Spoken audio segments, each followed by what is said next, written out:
People, welcome back to the 56th episode of the Backpacking Psychonaut. In today's episode, we're going to discuss a couple topics, but mostly it's going to be framed around confidence. So confidence is something that's very elusive for people. They feel like they're trying to attain this confident version of themselves. They're trying to attain this ideal of this person they want to be, or they finally want to have belief in themselves that they can go out and achieve them goals. And it's like they're constantly grasping for something to happen. They're waiting for themselves to be instilled with belief to go out and take action. And for some, they have just this inherent belief that something's possible, everything's possible. And that could be instilled from childhood, from their parents, or they could just have this like innate feeling that they can achieve things. But for others, they are constantly waiting for that. They're constantly waiting for that inspiration to go out and take action, and that confidence and that belief to formulate in their mind that they can go out into the world and do things. And from my experience, if you've naturally got a negative state of mind, or you've naturally got a mind that tends to experience the attachment to negative outlooks, then that confidence will never arise. That confidence and that belief will never just snap into consciousness and you just go forward and take action. What it comes from is years and years of dedication and practice and leading with action. The more action you lead with, the more you push past barriers of fear and insecurity, the more you do hard things, the more you develop this character and this belief in yourself that you are someone who can achieve things, because you've got outwards results. You've got results coming back at you that are reflecting your hard work and your action and showing you that you can achieve things. And then your identity looks at that and it can observe the evidence and it can start catching up to the actions that you're taking. But at the start, if you're wanting to improve yourself, there's going to be that first stage where it's difficult to go out and take action. You're going to have no confidence in yourself, and that's fine. That's just the way your brain is naturally inclined to do, and you've just got to take a bit more of a difficult path. But in that difficult path are so many lessons that are going to be valuable to your self-esteem and your confidence and your vulnerability and your ability to help other people, that it's worth pursuing. It's worth pushing past the discomfort and pushing past the feelings of anxiety, depression, whatever it may be, to attain that confidence, because that hard work that comes from pushing past all these barriers is going to compound into creating you into someone that is so helpful to others and can go out and achieve things and push past barriers. Sometimes the people that have it easy, they just have this inherent belief in themselves that they can achieve things. They often don't develop the discipline that's required to do the hard things. Things come so naturally to them that they kind of get this expectation of things are going to come their way. And when they face difficult scenarios, when things aren't going their way, their map or their module of who they think they are doesn't map up to the results coming on in reality, and it creates distress in their ego's perception, and their ego starts cultivating ideas around them being misused by someone, or the things aren't going their way, what's happening, and their ego doesn't see that they're not putting in the work. It just sees that the world's not giving them what they deserve. So sometimes people who are just natural at things and things tend to come naturally to them end up thinking like they expect things to happen for them. They become so enrolled in their own self-belief that they are special and that they can do things, that when reality doesn't map onto that then creates this victim's mentality where they think things, outward scenarios are playing against them for them not to achieve their goals, because they're so sure that they're so much better than other people. And this is where like narcissists come from, where they're so confident and so self-assured in themselves that they just think that things are naturally going to fall into their path. But if you're a lot more like me and tend to experience a state of mind that's like clouded with negativity and self-analyzes a lot and tends to lead on the side of you can't do things, then your ability to discount your positive beliefs are going to be so strong with attachment to negative thoughts that you need to lead with action, as I said before. And that's when I look at my own scenario over the past how many years, I've led in a state of going out and doing things. And the more I've done things, the more I'm building up evidence that I am someone who can go out and achieve things. I went traveling, I went and got in shape, I started a podcast. And obviously there's evidence of me not doing things, like not approaching the pretty girl, not sitting down and meditating that time. But the more evidence I build up that I'm doing good things, the more I feel self-assured that I can go out and sit down and do the work, or I can go out and socialize and be confident in myself. And it's a process, man. It really is. you're disproving a lot of childhood limiting beliefs, and you're disproving a lot of the evidence that you stacked up your whole life when you start on this journey of self-actualization, when you start self-improvement. It's battling against your own mind, and you've just got to you got to keep going at it. You just, every day you got to wake up. Every day is a new day, and I'm going to go sit down and do the things I was meant to do. At the end of the day, if I didn't get them done, that's fine. Let's look at the things I did do well. Let's look what I can do tomorrow. And then you just go again and rinse and repeat and rinse and repeat. And this process of just getting better and better over time, 1% here, 1% there, 1% here, 1% there, that builds and compounds. And that compound effect through your life just keeps coming and coming and coming and building and building and building. And then eventually you get to a point where you look back at yourself from like 10 years.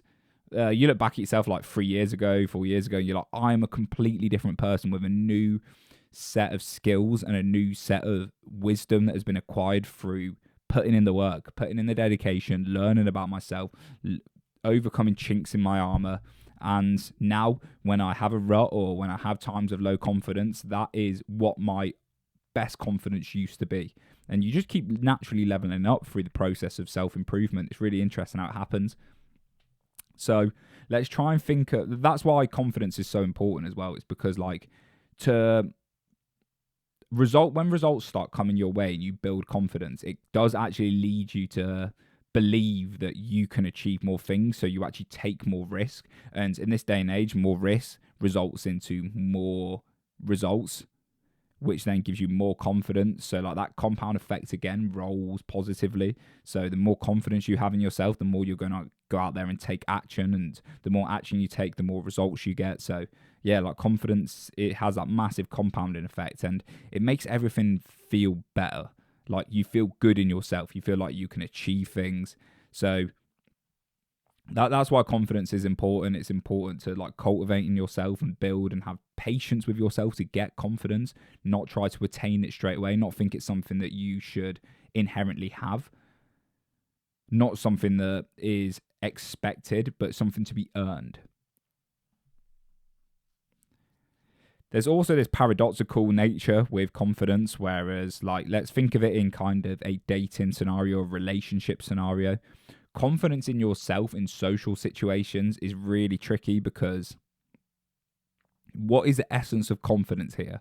If we're looking confidence as I've described it mostly in the start of the podcast, which is like career development and your ability to go out and achieve things, that it can be directly correlated with your results and the hard work you're putting in. But let's say in a relationship sense, why do you not have confidence around women? Or why do you not have confidence in a social situation? Where is this coming from? Is this something we can work to attain? Or is this more of a process of letting go of our ego and our identification to a separate sense of self to be okay and vulnerable with who we are? And I tend to lead more on the latter side, whereas like confidence in the sense of relationships or social situations comes from the ability to express how you truly feel and who you truly are. And within packaged in confidence, at the core of that is vulnerability. It's the ability to be who you are without worrying about what others are thinking, and without worrying the judgments of others. And the more you can do this, the more you can be non-needy and just act in accordance with who you are, the more you're going to show confidence, and people are going to feed off that energy.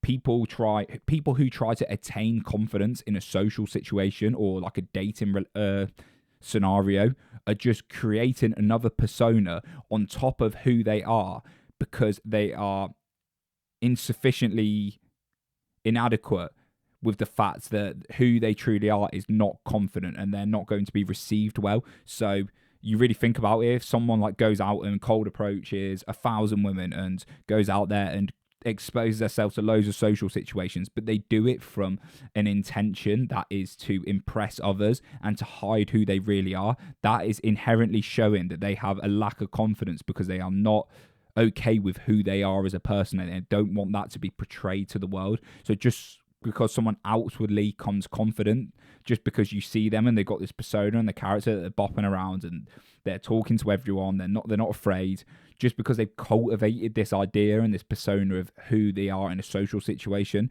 doesn't mean the interior of their mind is one of expression and one of confidence. That could be coming from a place of insecurity and desire to fit in.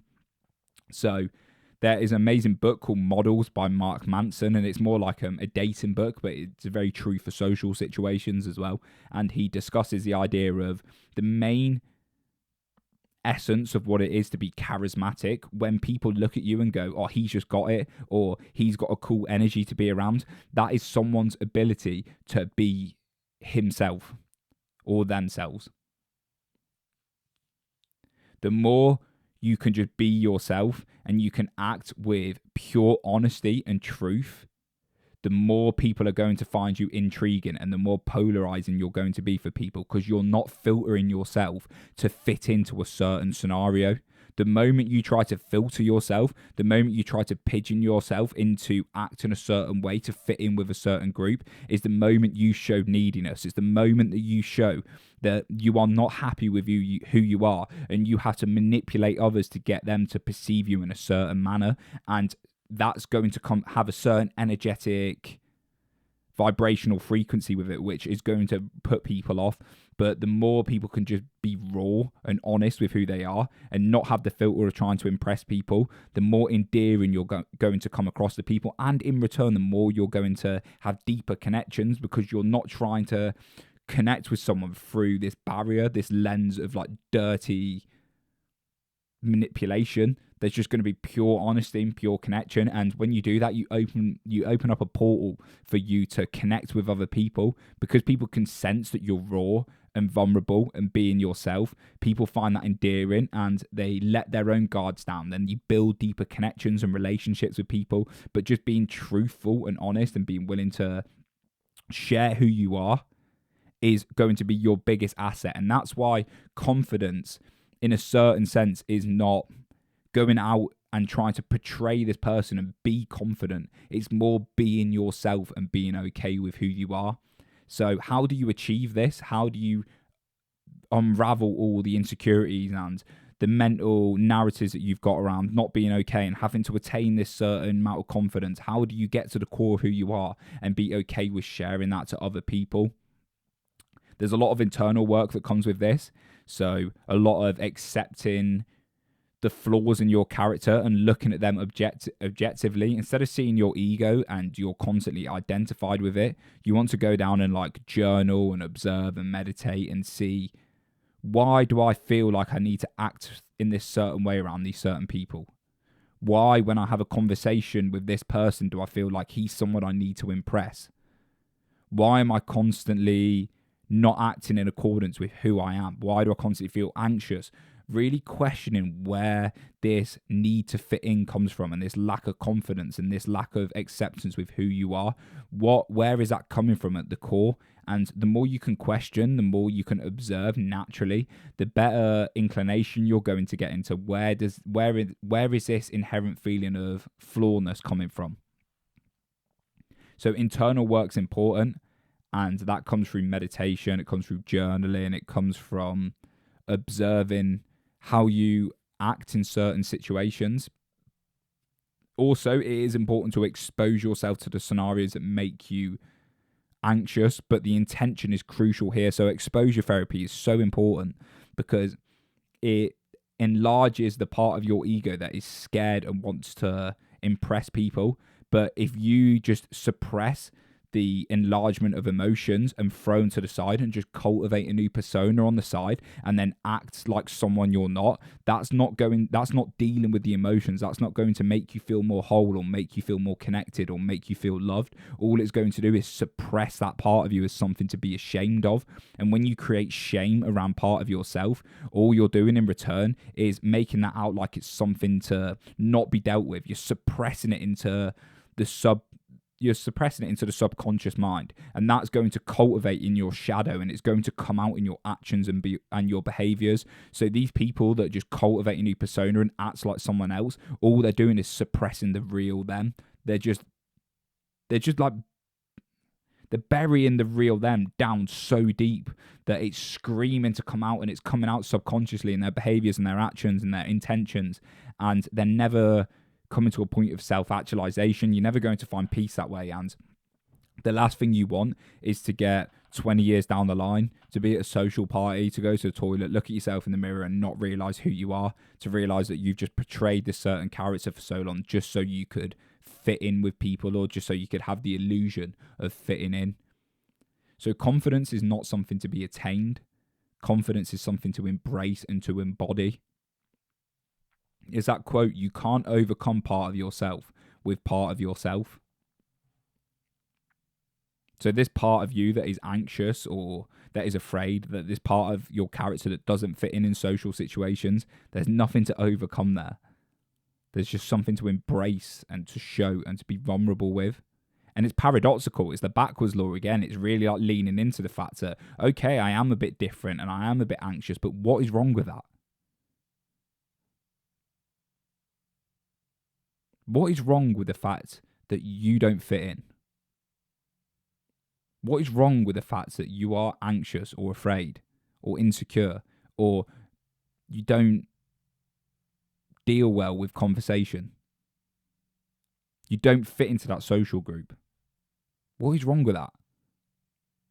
The only thing that is wrong with that is your mental narrative around the fact that you need to fit into that group. Your mental shame that you have cultivated in your mind around the fact that you don't fit in is the only thing that is wrong there. Not you, not your weird clinks in your armor, not the way you laugh and the way you speak and the way you come across. None of that is the problem. What is the problem is the cultivated idea around the fact that that is something to be ashamed of. Your uniqueness is your uniqueness. And you need to embrace that, because the more you can embrace yourself, the more you can embrace your uniqueness, the more you can blossom and find people that attract to this, and the more you can help people, the more you can live your truth, the more you can be a portal for others to come into your world and be vulnerable themselves. But trying to hide it, trying to hide away from who you are and cultivate this persona of trying to act like someone else is just going to leave you feel disconnected. It's going to leave you feeling depressed, anxious, and that you have no friends. And that anxiety that comes from performing, because you're trying to be somebody else all the time, you're constantly on alert to see the little inconsistencies with how you act. So let's say you see a pretty girl and you're trying to cultivate this persona around this confident version of you that's really on this game all the time, is really funny. When you don't act like that, there's going to be such a panic from the real version of you that you're going to have a massive enlargement of anxiety and depression, and you're going to feel horrible about yourself, and that's going to ruminate in your mind, and then it's going to suppress more of your anxiety, and you're constantly in this trying to perform. You're being an actor. Who are the most miserable people on the planet? It's actors. Look at Hollywood. It's full of narcissists. It's full of people who don't have a clue what they're doing. They've all got mental health problems. They're all drug addicts because they're constantly acting and portraying someone they're not. They're not living their truth. And you do not want to live in this state, because whilst outwardly it might feel like you get the material goals and you get the women, you get this, there's always going to be this need to feel loved for the person you are. And the persona is only capable of receiving praise, not love. I'm going to say that again. The persona is only capable of receiving praise, not love. And the reason why it doesn't feel good when you act out this character, why you always feel like you're longing for something else, is because the real you inside of you, deep in your subconscious, deep in like your soul, your heart, whatever it is not getting the true connection, because you have plastered this fake persona on top of it. So all you can get at the best is that fake persona is getting praised, but you know that's not the real you. You know this is just an illusion that you're portraying to people. You're never going to feel love that way. You're never going to feel connected. And regardless of the material goals you attain, regardless of how good your life gets, that inherent feeling of you are flawed will always be there. And we can say this comes really deeply from the identification of a sense of self at all. Obviously, we have an ego, and this ego is crucial. This ego is what lives in this world. It's what gives us emotions like happiness, and it's what helps us perceive the world, helps us connect to others. It's crucial you have an ego. We live in a day and an age where like the word ego is so attached to negativity and, oh, he's an egomaniac or he's egotistical. But the whole point of having an ego is the whole point of being a human. That's what makes me Alex Rogers. It's what makes you who you are, who is listening. But the only problem comes is when we are fully identified with the fact that we are this ego. This ego is part of us, but we are not the ego. The true essence of being this human, being a human, this spiritual being on this plane of existence, what we call consciousness, is the fact that we are connected to everyone. If you look at the quantum field, which is like they do like quantum physics and they see like the energetic field of the universe, everything is connected. We are all one. What the atoms and the particles that make me up intertwined with the atoms and particles that make you. Everything's connected. We're all from the same pot of atoms that come from the Big Bang. The whole universal flow, whatever it is, like the Taoists call it the Tao. The Christians call it God. Hindus call it God. Like whatever that is all of us. What is consciousness is conscious experience. We are all experiencing and we are all the same thing. We've just got these layers and these shades on top of that which elude us from the fact that we're one. They make us believe that we're these separate sense of selves.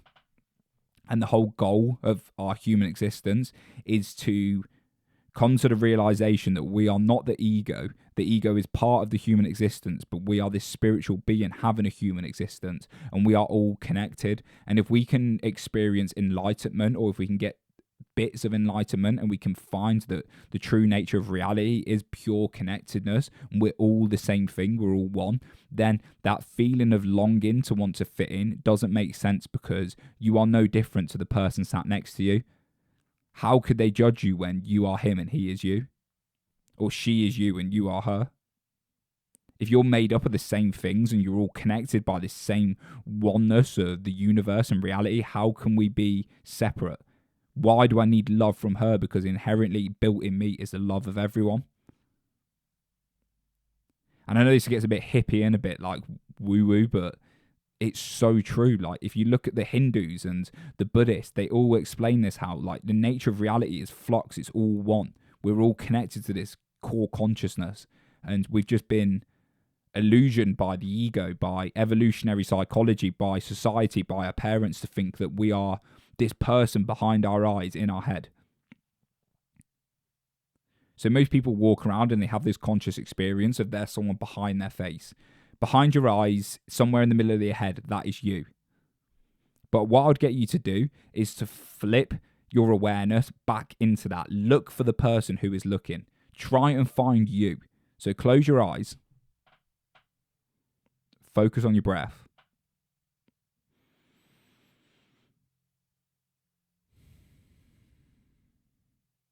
And within this time, you've got your eyes closed. Look for who is looking.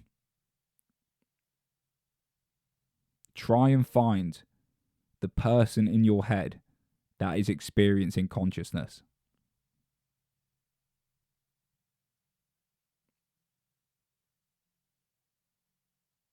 And you'll find that the more you look, the less you find. There is no body in there filtering our experience. There is just experience. There is no difference between consciousness and our own experience of consciousness. We are just the experience. We are just the present moment. The illusion comes from the fact that we are someone observing nature. We're someone observing reality. There is no one there to filter this experience. We are just the experience. And once you can truly realize this and you can start chipping away at the identification of this person up in your head behind your eyes, the more you can embrace the flux and change that is reality. The moment you identify with the person in your head, the person observing and experiencing consciousness, the more you attach to ideas of, I'm anxious, I'm afraid, I don't fit in here. Because that person here, that illusion of attaching to an idea of someone in your head, wants to be concrete. It needs to be someone. And to be someone, it has to have ideas about who he is or who she is. But when this isn't a thing, and that is just a part of the conscious experience, and you're not that, you can let the nature and flow of reality come through you, and you can experience things without resistance, without attaching to things. The nature of reality is for atoms and particles to constantly be changing, constantly vibrating. Same with emotions. Emotions arise and then they fall. The only thing that makes these things concrete is our attachment to the sensations that are flux. And the moment we attach to them sensations, the moment we concretize them, and we build up part of our ego to identify with that. The ego is actually just loads of different mental narratives that are constantly playing out different personas and different characters, and we've got loads of subcomponents of personalities. But the moment we try to concretize this into one form of a person is the moment we've identified with something that doesn't exist.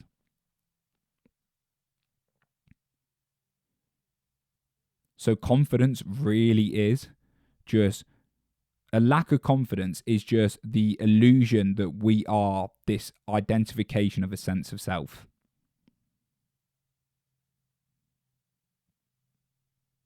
And the more you can just allow reality to happen, the more confident you become, because the more you let the universal flow come through you. This is so hippie sounding. It's really hard, but it's true. It really is. It's like, how else can you describe it other than sounding a bit like out there? Because the true nature of the mind is undescribable. We can't use words to describe what's going on in the mind, or we can't even use words to describe what's going on in reality, because words are just abstractions of things that are unabstractable, of the infinite. We have to somehow concretize things so we can communicate them, and we've just got so refined at concretizing things that we now believe that this identification of who we are as a person is us. So when you next get anxiety, or you next get a lack of confidence in a social situation, step back, get out of your own head and let the anxiety happen. Be anxious. Be okay with being anxious. And what you'll find is the physiological sensations, the increased heart rate, the brain fog, the bumping heartbeat you get, the sweatiness, that will all come and it will go. And it will pass. It's this too shall pass. And you just sit there and let nature come out of you. You let reality come out of you. Your words, you speak from an authentic place. You don't have resistance, or you don't have a filter to try and cultivate something that is not you. You let the essence of you come out when you step out of your own way. This is what the Taoists were talking about 3,000 years ago. For those that don't know what Taoism is, it's an ancient Chinese philosophy written by Lao Tzu, and the original book is called the Tao Te Ching. And in that, they talk about how you just need to step out of your own way. Reality is happening. The Tao is constantly in force, and the only thing that creates problems and suffering is your resistance to letting reality happen. So if you're in a social situation, just let the flow of the social situation happen. Stop trying to get stuck up in your head so much. The more you think and the more you try and abstract and come up with things to say, the more fluttered you're going to get, because the more you're worried about the fact that this conversation isn't going well and this person thinks you're weird. That the core of that thinking and that trying to cultivate an idea around what to say and how to act, how are you coming across and how are you being perceived, that's all coming from a place of insecurity, because you're not okay with what is happening. The moment you're okay with what is is happening is the moment you let go of the expectations, the moment you let go of trying to be something, and then the more confident you become. It's that going into things with expectations. The moment you have an expectation of, I want to come across like this, I need to come across like that, is the moment that you've created resistance. You've trying to change what is. The moment you try to change what is the moment you don't understand what is. I don't know if that made sense. But that expectation of, I need to come across like this, I want this person to think this of me, that's just changing what reality is, and you have no control over that. So there's always going to be resistance there. There's always going to be this like fear of, oh, it's going to go wrong, it's not going the way I wanted it to go, and that's going to create suffering.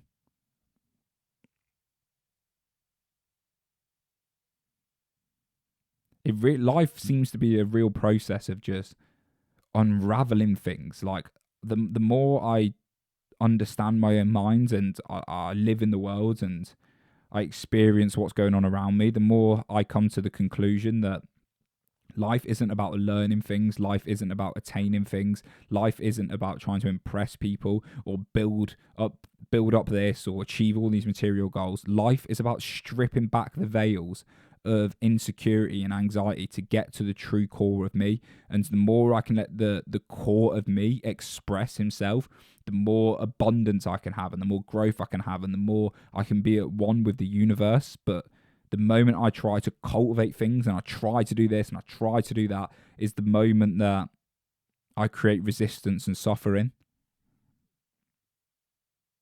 Really is just about letting things happen. So confidence is elusive because we're constantly trying to attain something that doesn't exist. I really do like the backwards law for this. I think the backwards law is a perfect descriptionary for it. How the more we try to attain this confident version of ourselves, the more we try to attain confidence, the less confident we're going to feel. But the more we accept and reverse and focus on the negative and focus on the fact that we are anxious, we are afraid, we don't fit in, the more we embrace that, paradoxically, the more that turns into a positive and ends up helping us fit in and become embraced by others.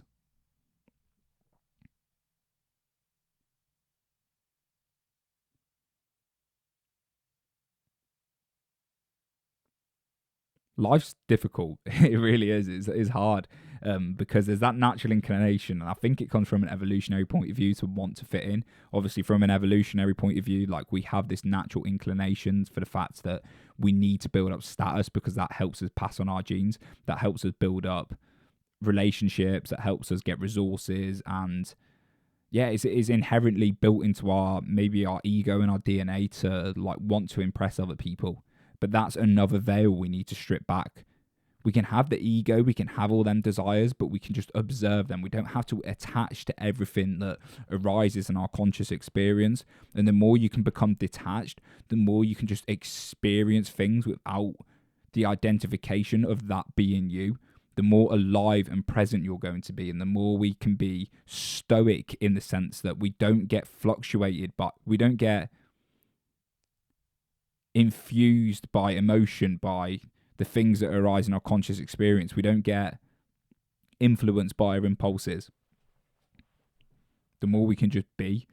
And in a social situation, like, you find the best times are when you're not stuck in your head, is when you're just really engrossed in what the person's saying. So like, I'm gonna like flip this podcast on its head a little bit now. Just had an interesting thought coming to my mind. Here are some ways that you can like really get good at socializing and practice what I'm saying in a manner that's more practical.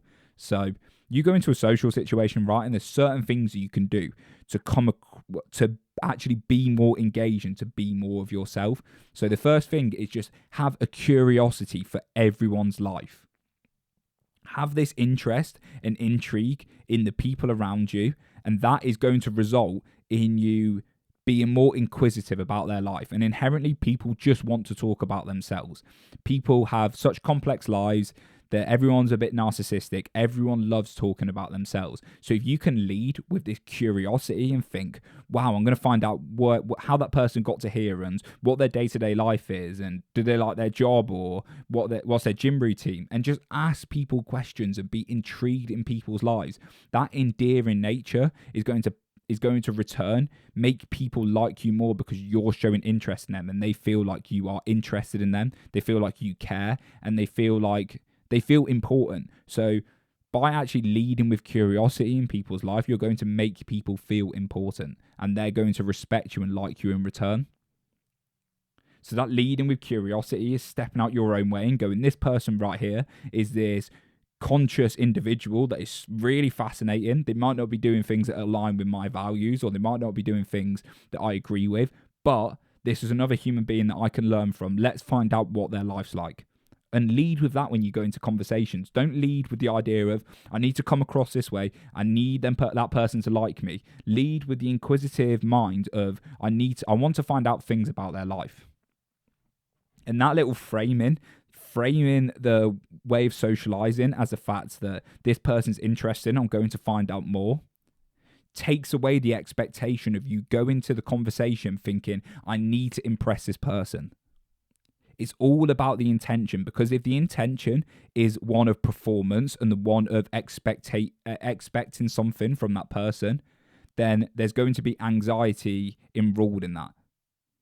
Inherently in the need to perform is anxiety. So that expectation of I need this person to impress me is going to cause you to feel like you have to act. But if you flip the framing and go, I'm going to find out about this person's life. Treat it kind of like a little mission. Like, I want to get like details and information from this person. I want to find out how they operate. That's coming from such a better place. It's coming from a more curious, it's coming from a more compassionate place. And that's going to be endearing to people. So how you can do this is like ask people questions, and like, not just the normal questions like, what do you do? Like, say if you go to a conversation and like sometimes a small talk can be a bit awkward, but like just go, oh, you're right, mate. How are you? Yeah, I'm good. Yeah, yourself? And just go, oh, how's work? And when they say something, go, oh, how did you get into that job? What made you want to get into that job? Oh, really? That's cool. Like, what made you do this and what made you do that? Like, how do you feel? Where do you want to go? What do you want to do with yourself? Like, can you see how them open-ended questions allow people to elaborate more on their personality, and through that, you're getting intel to carry on the conversation and find out more from them. And you can kind of just like see everyone as this fascinating individual to figure things out from. And that mindset and that intention is going to allow you to communicate with people on such a better level. It's going to show compassion. It's going to show that you're not just in it for yourself. And people are going to find that so endearing, because people don't do that anymore. People are so self-centered, they're so narcissistic that all they are concerned about is themselves. So if you can flip your narcissistic nature and you can put the attention on others, that in return is going to get you more friends. The next thing is to really try and listen. And it's just so hard to like actually practice this, because there's always this interpretation, or there's always this inclination in our mind to prepare what we're going to say next. And you could be in a conversation with someone and they could say something and you could think of something to say, but then they carry on talking for another like 2 minutes and you completely ignored everything you said because you want to remember what you said, what you want to say to them. But when you get that thought, it's like you hold on to something you want to say, let go of that, because that's just coming from a place of wanting to carry on the conversation because you've got to worry that the conversation's going to go dead. Sit in the awkwardness, let them talk, really listen, take a little bit of pause, and naturally let what's going to come out, because that's truly what is you. That's your true interpretation and expression of what they've just said. And that might not always be the best thing to say. You're never going to find the perfect thing to say. But you listening is going to practice you getting out of your own head and actually being more interested in what they're saying. And that's going to come across in your body language, your eye contact. People are going to interpret that as endearing. Again, it's going to get people to like you. I'm not trying to get to teach you to be manipulative here, but this is how you get people to like you. This is how you get people on your side. This is how you socialize, is to listen, is to ask questions, is to be inquisitive, is to show curiosity and compassion. These are the things that build up your social skills. Not trying to cultivate this idea around, I want this person to think I'm cool, I want this person to think I'm confident. That is just coming from an egotistical place of insecurity. You want to lead with abundance and growth.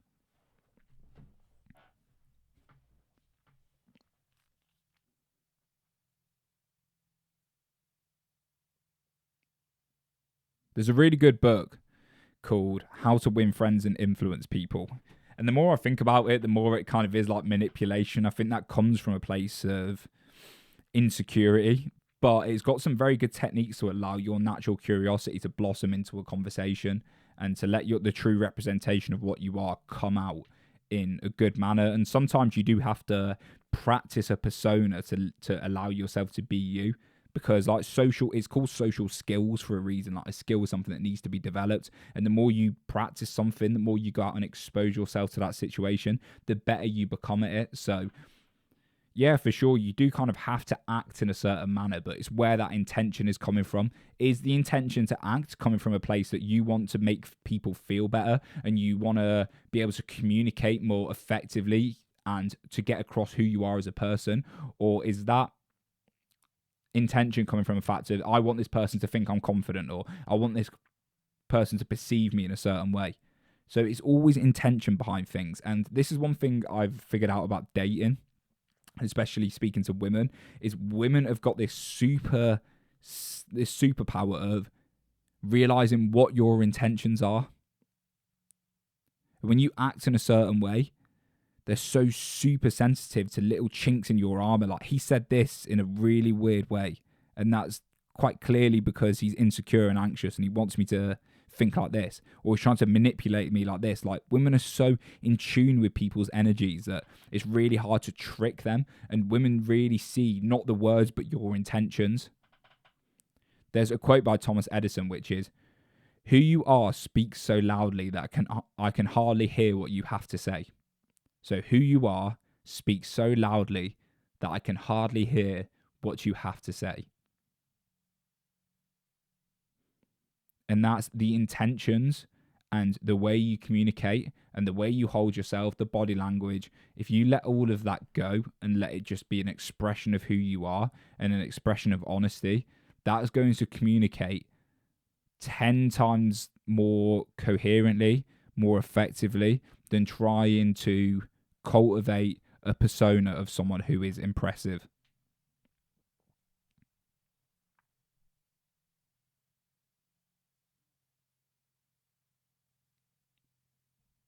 I think I've communicated everything I need to communicate here, guys. This was I didn't have any notes for this. I was quite impressed that all of this just came out. I didn't really have an intention of where this podcast was going to go.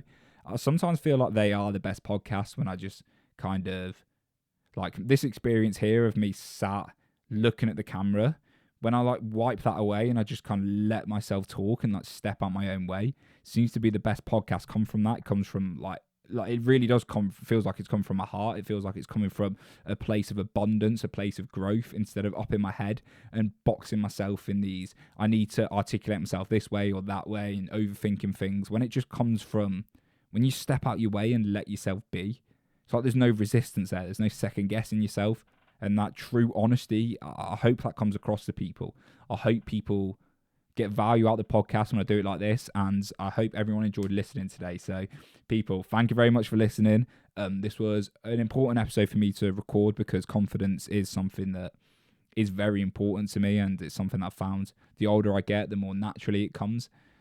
And yeah, and for anyone who experiences anxiety, depression, you are going to be okay. You're going to be okay. It's not that serious, but I know how it feels. I know how serious it can feel. I know that life can feel like it's just caving you in and you don't know where to go. You're struggling with this, you're struggling with that. I'm never going to achieve anything. I get anxiety around women. I know how all of this can feel. But you've just got to realize that like this part of your life, you're going to look back on in like 10 years, 20 years and be grateful you went through the things, because the training ground that you're in now, the barriers that you're overcoming, is going to develop the skills that are going to help you develop a life that you're so proud of. And the more you tackle these things, the more you overcome them, the more you create better chances for your future. And look back at your insecurities and anxieties from 20 years, like 10 years ago or 5 years ago or 3 years ago. Look at all the things that you have thought about, and the things that you've been so insecure about. They don't matter now. Things come and go. There's no reason to attach to anything. Your character develops, your ego develops, you develop as a person, and what you're worrying about now is going to be so unimportant in 10 years' time that everything's going to be okay. All right, thank you very much for listening, people, and I'll see you all in the next episode.